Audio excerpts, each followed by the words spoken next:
오늘 우리에게 주신 하나님의 말씀은 골로새서 2장입니다. 신약성경 325면입니다. 내가 너희와 라오디게아에 있는 자들과 물은 내 육신의 얼굴을 보지 못한 자들을 위하여 얼마나 힘쓰는지를 너희가 알기를 원하노니, 이는 그들로 마음의 위안을 받고 사랑 안에서 연합하여 확실한 이해의 모든 풍성함과 하나님의 비밀인 그리스도를 깨닫게 하려 함이니, 그 안에는 지혜와 지식의 모든 보화가 감추어져 있느니라. 내가 이것을 말함은 아무도 교묘한 말로 너희를 속이지 못하게 하려 함이니, 이는 내가 육신으로는 떠나 있으나 심령으로는 너희와 함께 있어 너희가 질서 있게 행함과 그리스도를 믿는 너희 믿음이 굳건한 것을 기쁘게 봄이라. 그러므로 너희가 그리스도 예수를 주로 받았으니 그 안에서 행하되 그 안에 뿌리를 박으며 세움을 받아 교훈을 받은 대로 믿음에 굳게 서서 감사함을 넘치게 하라. 누가 철학과 헛된 속임수로 너희를 사로잡을까 주의하라. 이것은 사람의 전통과 세상의 초등학문을 따르며 그리스도를 따름이 아니니라. 그 안에는 신성의 모든 충만이 육체로 거하시고 너희도 그 안에서 충만하여졌으니 그는 모든 통치자와 권세의 머리시라. 또 그 안에서 너희가 손으로 하지 아니한 할례를 받았으니 곧 육의 몸을 벗는 것이요 그리스도의 할례니라. 너희가 세례로 그리스도와 함께 장사되고 또 죽은 자들 가운데서 그를 일으키신 하나님의 역사를 믿음으로 말미암아 그 안에서 함께 일으키심을 받았느니라. 또 범죄와 육체의 무할례로 죽었던 너희를 하나님이 그와 함께 살리시고 우리의 모든 죄를 사하시고 우리를 거스르고 불리하게 하는 법조문으로 쓴 증서를 지우시고 제하여 버리사 십자가에 못 박으시고 통치자들과 권세들을 무력하여 드러내어 구경거리로 삼으시고 십자가로 그들을 이기셨느니라. 그러므로 먹고 마시는 것과 절기나 초하루나 안식일을 이유로 누구든지 너희를 비판하지 못하게 하라. 이것들은 장래일의 그림자이나 몸은 그리스도의 것이니라. 아무도 꾸며낸 겸손과 천사 숭배를 이유로 너희를 정죄하지 못하게 하라. 그가 그 본 것에 의지하여 그 육신의 생각을 따라 헛되이 과장하고 머리를 붙들지 아니하는지라. 온몸이 머리로 말미암아 마디와 힘줄로 공급함을 받고 연합하여 하나님이 자라게 하심으로 자라느니라. 너희가 세상의 초등학문에서 그리스도와 함께 죽었거든 어찌하여 세상에 사는 것과 같이 규례에 순종하느냐. 곧 붙잡지도 말고 맛보지도 말고 만지지도 말라 하는 것이니 이 모든 것은 한때 쓰이고는 없어지리라. 사람의 명령과 가르침을 따르느냐.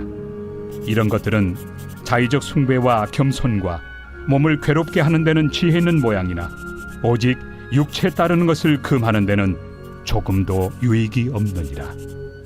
말씀의 은혜 가운데 살아가시는 복된 한 날 되시기를 바랍니다. 요즘에도 이단이 많이 있지만 당시에도 이단들이 많았습니다. 특별히 영지주의라 하는 이단은 사람들을 늘 미혹하게 했는데요. 조금 더 영적으로 깊어져야 한다. 조금 더 영적으로 성숙해야 한다. 그리스도를 믿는 것으로만은 충분하지 않다라는 가르침을 주곤 했습니다. 근데 이것이 왜 초대교회, 특별히 골로새 교회에 어려움이 되었는가 하면 굳건한 믿음의 터 위에 서 있는 상황이 아니라 믿음이 다 연약한 모습 혹은 초보적인 신앙에 있다 보니 이런 말들이 귀에 들려서 마음을 흔들기 시작을 했습니다. 예수 그리스도를 믿는다고 하면서 어떻게 이렇게 영적으로 무지하느냐? 더 깊은 영적인 은혜 가운데 있어야 된다. 또 성령의 더 깊은 은혜 가운데 있어야 된다. 이 말만 딱 들어보면 흔들릴만 합니다. 믿음이란 터 위에 바로 서 있지 못하다 보니 그런 이야기가 내 귀에 들렸을 때 내가 영적으로 참 무지하면서 사는 것 같다. 저 사람들의 모습을 보면 훨씬 더 나보다 깊은 것 같다. 훨씬 더 신비로운 것 같다라는 생각이 들었던 것이죠. 더군다나 이 골로새 교회는 걸출한 영적인 지도자가 없었습니다. 사도 바울은 먼 곳에 있었고 특별히 감옥에 있다 보니 이러한 이단들의 위협에 대처할 수 있는 길이 별로 없었습니다. 그래서 사도 바울이 붓을 들어 편지를 쓰면서 오늘 말씀 1절에 이렇게 고백을 하고 있습니다. 내가 너희와 라오디아에게 있는 자들과 무릇 내 육신의 얼굴을 보지 못한 자들을 위하여 얼마나 힘쓰는지를 너희가 알기를 원하노니 이는 그들로 마음의 위안을 받고 사랑 안에서 연합하여 확실한 이해의 풍성함과 하나님의 비밀인 그리스도를 깨닫게 하려 함이니라. 왜 처음부터 이런 말을 썼는가 하면 바로 이단들과 여러 사상들의 위협 때문에 그러했습니다. 그러면 이 위기를 어떻게 극복할 수 있는가? 가장 먼저 말하는 것은 3절 말씀처럼 그 안에는 지혜와 지식의 모든 보화가 감추어져 있느니라. 그 안에는 이라고 하는 것은 예수 그리스도 안에 말하는 겁니다. 예수 그리스도 안에 지혜와 지식의 모든 보화가 감추어져 있다. 이게 우리가 딱 듣기에는 이 말이 도대체 무슨 말인가? 예수님만 믿으면 되는가? 여러 가지 이제 궁금증이 드러나는데요. 원래 하나님은 보이지 아니하는 하나님이다라는 모두 공통된 이해가 있었습니다. 실제로 하나님 성경 구약 성경에는 하나님을 본 사람이 없다라고 말을 하죠. 하나님을 보게 되면 모두 다 죽을 것이다. 하나님의 얼굴은 감추어져 있는 하나님, 그리고 드러나 보이는 하나님이 아닙니다. 그런데 하나님의 모습이 유일하게 드러난 경우가 있습니다. 바로 예수님을 통해서 하나님이 온전히 드러났죠. 인간의 모습으로 오신 예수님께서 모든 지혜와 보화를 감추었던 것을 비밀스럽게 열어주신 분이 예수님입니다. 그래서 예수님을 만나면 어떤 일이 벌어질까요? 그 지혜와 보화들이 내 것이 되는 아주 놀라운 경험을 하게 됩니다. 하나님을 절대 만날 수 없었던 인간이 예수님을 믿으면 그 안에 감춰져 있던 비밀이 우리에게 펼쳐지는 것이죠. 그래서 성경에서 말하는 비밀은 사람들이 못 찾도록 꼭꼭 감싸고 숨겨놓은 것이 아니라 사람들에게 열려놓은 비밀입니다. 근데 이단들은 늘 이것을 어떻게 표현하는가 하면 여러분들 잘 모르시죠? 새로운 가르침이 있습니다. 한 번도 듣지 못한 새로운 깨달음이 있습니다. 우리만 독특하게 이 가르침을 배웠고 이러한 것을 깨달을 수 있었습니다. 그러니 여러분들 우리를 따르십시오라고 말을 합니다. 근데 그런 말을 들어보면 혹하거든요. 내가 잘 무지해서 그거 깨닫지 못했나 보다 하는데 성경에서 말하는 비밀은 우리끼리만 아는 비밀이 아니라 열려져 있는 비밀입니다. 누구에게나 열려져 있는 비밀이고 예수님을 통해서 알 수 있는 비밀입니다. 근데 초대교회 골로새 교인들은 믿음의 시작이 얼마 되지도 않았고 끊임없이 말씀을 배운 상황도 아닌 경우이기 때문에 이러한 당시 영지주의나 그런 이단들의 가르침에 쉽게 흔들리고 넘어질 수밖에 없었죠. 그래서 사도 바울이 오늘 제일 강조하는 것은 다른 것 몰라도 예수 그리스도만 믿으면 충분합니다라는 말을 합니다. 예수 그리스도가 교회의 머리고 예수 그리스도가 모든 신앙의 뿌리가 되니 예수님만 믿으면 머리로부터 온몸이 통제를 받는 것처럼 예수님만 믿는 것 그것으로 충분하다라고 말을 하고 있습니다. 실제로 요즘에 이단들이 활동할 때는 이런 미혹의 이야기를 많이 합니다. 성령의 은혜가 더 크게 있다. 우리 교회만 와봐라. 특별한 계시가 있다. 특별한 은사가 있다. 새로운 영적 세계가 있다. 한 번도 듣지 못했는데 새로운 깨달음이 있다. 그러니 우리에게 오십시오. 그럼 믿음이 연약한 사람들은 그 말에 잘 휩쓸릴 수 있습니다. 그런데 이것이 요즘에만 있던 일이 아니라 이 당시 영지주의란 이단도 사람들을 똑같이 미혹했다는 겁니다. 그렇기 때문에 우리가 깊이 뿌리를 받고 토대를 담아야 할 것은 바로 예수 그리스도를 믿는 믿음입니다. 그래서 예수님이 어떻게 삶을 사셨는가, 어떤 가르침을 주셨는가, 그것을 자꾸 묵상하다 보면 바른 것을 묵상하면 잘못된 것들이 보이기 시작합니다. 그래서 6절과 7절 말씀처럼 그러므로 너희가 그리스도 예수를 주로 받았으니 그 안에서 행하되 그 안에 뿌리를 박으며 세움을 받아 교훈을 받은 대로 믿음에 굳게 서서 감사함을 넘치게 하라. 다 예수님으로 중심으로 얘기하죠. 그리스도 예수를 주로 받았으니 그 안에서 행하라. 주님 안에서 행하고 주님 안에 뿌리를 받고 주님 안에 세움을 받고 그 교훈을 받은 대로 믿음에 굳게 서서 감사함을 넘치게 하라.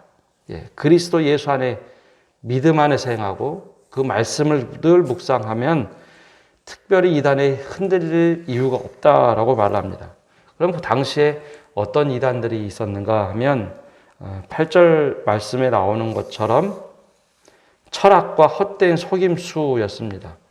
그런데 이 철학은 요즘의 철학하는 철학자들을 말하는 게 아닙니다. 당시 그리스 로마 신화에 나온 신화와 연결되어 있는 철학들을 말합니다. 하나님을 우리가 믿는 하나님으로 믿도록 하는 것이 아니라 자기들의 신화 속에서 있었던 그것들과 합쳐서 하나님을 섞어 놓는 겁니다. 그러면 하나님이 이상하게 왜곡이 됩니다. 우리나라로 굳이 말하자면 옥황상제를 믿는 것과 하나님을 믿는 것 분명히 차이가 있죠. 근데 우리가 하나님을 믿기보다는 옥황상제처럼 벌 주는 존재로 하나님을 믿을 때가 있습니다. 우리 속에 이미 그러한 마음이 사상이 있기 때문에 하나님을 하나님으로 믿기보다는 옛날에 마치 전설의 고향에 나오는 무서운 신과 같은 하나님을 믿을 때가 있죠. 이것이 바로 이 세상의 철학과 초등학문에 속아 넘어가는 일입니다.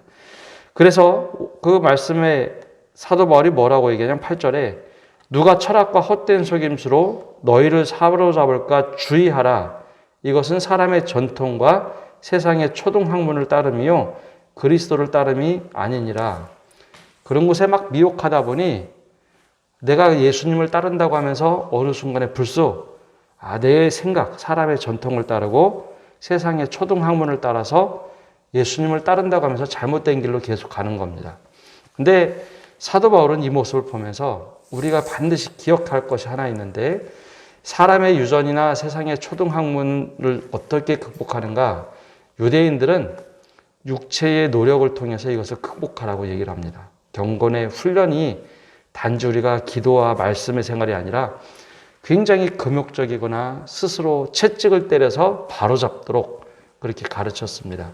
근데 사도 바울은 우리들에게 진정한 믿음은 예수님과 함께 죽고 예수님과 함께 사는 법, 즉 세례를 받으시면 우리가 세례를 받을 때 어떤 것을 하냐면 지금 우리 장로교단에서는 약식 세례라고 해서 머리에 물을 뿌리면서 세례를 하는데 원래 이 당시 세례 방법은 코를 잡고 요단 강물에 들어가서 몸을 푹 담갔다 뺍니다. 뒤로. 아마 침례교는 지금도 이 전통을 그대로 유지하고 있는데요.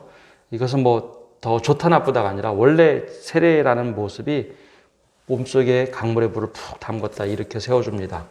그러면 내 몸이 강물 속에서 죽고 새로 살아난다는 상징적인 의미입니다.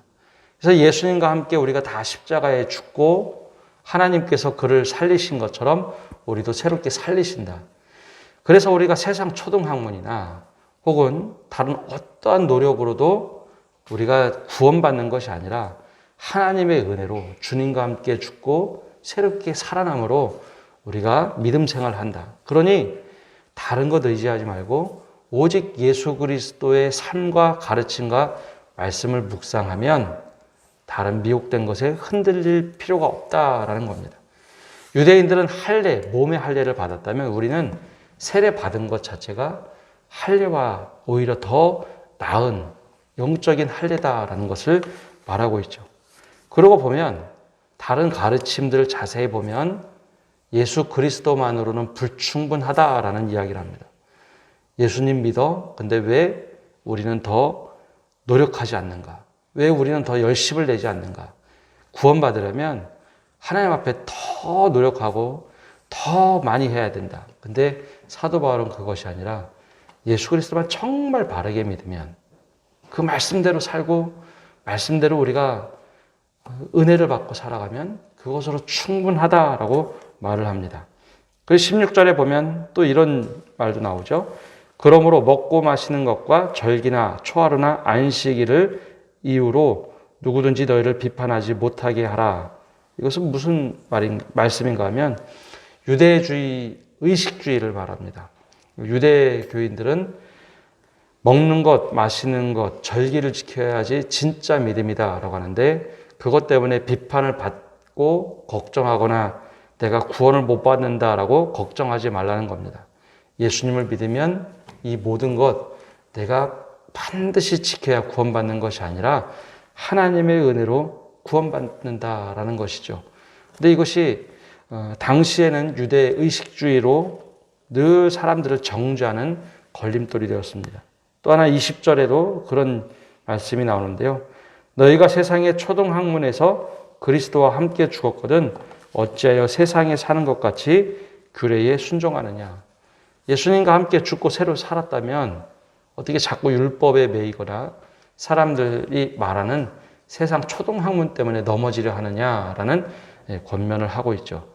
근데 이것이 묵상하면서 우리 삶에 적용을 하시려면 야, 지금은 여기서 말하는 세상 초등학문도 없고 천사 숭배 사상도 없고 지금 다른 것에 내가 다 미혹되지 않는데 뭘 그렇게 이 말씀이 우리에게 중요할까 하는데 신앙, 바로 된 성경에 말씀하시는 예수 그리스도 외에 우리가 듣고 영향받고 있는 것이 있다면 여기서 말하는 그것이 우리에게도 그대로 적용이 됩니다. 이 성경 말씀과 상관없이 더 이것을 노력하거나 사상이나 이념이나 또 다른 가르침이나 그것들을 구분할 수 있어야 됩니다. 그것 때문에 내 믿음이 흔들린다면 오늘 말씀 나오는 것과 똑같은 이야기입니다. 세상의 가르침 때문에 혹시 믿음이 흔들리십니까? 또 누군가 이야기에서 내 믿음이 흔들리십니까? 예수 그리스도가 아닌 다른 것 때문에 내 믿음을 그곳에 터 위에 세웠습니까? 그렇다면 우리가 다시 한번 돌이켜야 될 것은 예수님의 말씀과 가르침과 그 삶에 우리가 더 깊은 토대 위에 믿음을 세워야 왜곡된 믿음이 되지 않습니다. 그래서 우리가 예수님 위에 바로 선, 그 예수 그리스도의 토대 위에 선 믿음, 다른 것에 흔들리지 않는 견고한 믿음으로 오늘도 하루를 승리로 살아가시는 성도 여러분 되시기를 간절히 바랍니다. 기도하겠습니다.